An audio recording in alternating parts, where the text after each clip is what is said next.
Ouais, non, non, trop, trop dark, trop. Non. Ouf. Oh, celui-là, on sait pas comment le regarder. Oh, trop rond.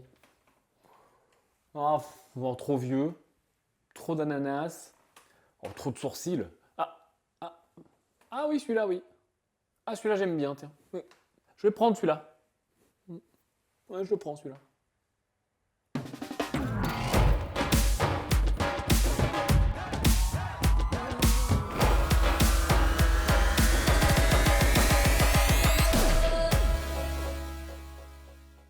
Et salut à toi, très cher investisseur rentable. C'est Yann, c'est un plaisir de te retrouver aujourd'hui pour cette vidéo immobilière du jour.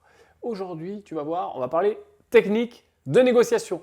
Juste avant ça, tu peux télécharger mon livre gratuitement en dessous de cette vidéo, au-dessus de cette vidéo. Dans la description, tu as un lien, tu cliques sur ce lien, tu mets ton prénom, ton email, je te l'envoie directement dans ta boîte mail. C'est gratuit, 106 pages d'immobilier. Alors aujourd'hui, je voulais te parler de techniques de négociation parce que je sais qu'il y a beaucoup d'investisseurs rentables, d'apprentis investisseurs rentables maintenant et pas dans 20 ans, qui hésitent à négocier. Ou alors qui ont du mal à négocier, qui sont un peu hésitants, un peu sur la retenue, un peu. Alors, il faut déjà bien que tu comprennes que la négociation est obligatoire. Pas de négociation, pas de bonne affaire. Pas de négociation, pas de cash flow. Pas de négociation, voilà, pas d'investisseur rentable. Oui, ça peut arriver de trouver un bien exceptionnellement, mais les vrais biens, les vraies bonnes affaires, et puis ce qui nous permet d'enchaîner, il y a forcément une négociation qui rentre en jeu à un moment ou à un autre parce que tu le sais, le marché n'est pas notre marché, tout est trop cher. Donc à partir de là, on est d'accord. Je pense qu'on l'était déjà, mais on a tout remis à plat. Souvent, l'écueil, le problème du débutant, c'est que il ne sait pas forcément exactement comment amener les choses et comment négocier. Alors il existe des dizaines, pour ne pas dire des centaines de techniques de négociation. Plutôt que les passer tout en revue, je vais te donner quelque chose de très simple qui va pouvoir s'adapter à chaque fois, à toutes tes négociations et qui va te permettre de construire en tout cas tes arguments.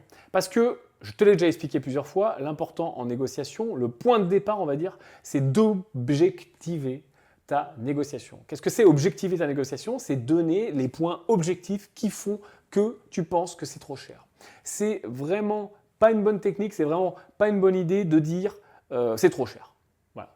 Dire c'est trop cher, ça sous-entend au vendeur que c'est trop cher, qu'il a mal, enfin qu'il vend trop cher, donc qu'il a mal agi entre guillemets. Hein. C'est ça que ça renvoie à son subconscient entre guillemets. Et à l'agent immobilier, c'est pareil, dire c'est trop cher, ça renvoie vous avez mal fait votre travail, vous avez fait de la merde là, pourquoi vous avez mis ça trop cher. Donc tu vois déjà les gens, ça les bloque un petit peu. Donc pour éviter ce premier blocage psychologique, parce que de toute façon la négociation c'est clairement ça, hein, c'est clairement de la psychologie, eh bien il va falloir objectiver ton offre. Alors comment objectiver ton offre? Sur quel point t'appuyer? Si tu as un peu de mal et que tu es débutant, je te propose d'utiliser la technique des 5 pourquoi. La technique des 5 pourquoi, qu'est-ce que c'est? Eh bien tu vas te demander pourquoi, pour pouvoir aller tirer le jus, aller tirer l'essence des raisons de pourquoi c'est trop cher. En restant, tu vas voir objectif et ça va te permettre de construire un phrasé, de construire une offre de façon objective et ça va te donner plus de chances que ça passe. Alors, il n'y a rien de garanti en négociation, de toute façon, tu le sais, hein, il faut faire beaucoup pour réussir assez peu en termes de pourcentage. Hein. Si tu vas négocier, je ne sais pas, si tu vas faire 10 offres, il y en a peut-être une, voire deux qui vont passer si tu as de la chance, parce qu'on fait des offres massacrées, ça c'est clair. Mais toujours est-il que ce qui est fait est fait. Ce qui est gagné est gagné. Et puis tant pis, les négociations qui passent pas, elles passent pas, on passe à autre chose. On est des investisseurs rentables, on est là pour faire du volume, pour acheter, pour être sur le marché. Et puis ce qui passe pas, ne passe pas, et on part sans se retourner, et on enchaîne. Donc la technique des 5 pourquoi, comment ça fonctionne? Eh bien, tu pars du postulat de départ. Le postulat de départ, c'est quoi? C'est trop cher. Bon, ok, c'est trop cher. Pourquoi? Pourquoi c'est trop cher? Parce que j'ai une mauvaise rentabilité, j'ai pas de cash flow, j'ai pas d'autofinancement, etc. Ok. Pourquoi j'ai une mauvaise rentabilité, j'ai pas d'autofinancement, j'ai pas de cash flow? Parce qu'il y a des travaux. Ok, bon, il y a des travaux. Pourquoi? Pourquoi il y a des travaux finalement? Pourquoi est-ce que je veux faire des travaux? Parce que la toiture fuit, on voit voilà, que la toiture est à refaire, ainsi que les fenêtres, et puis l'aménagement intérieur. Ok? Pourquoi? Je rajoute encore un pourquoi. Eh bien, parce que on voit des infiltrations au niveau de la toiture, on voit des traînées d'eau, on voit de la moisissure à cet endroit-là, etc. Ok.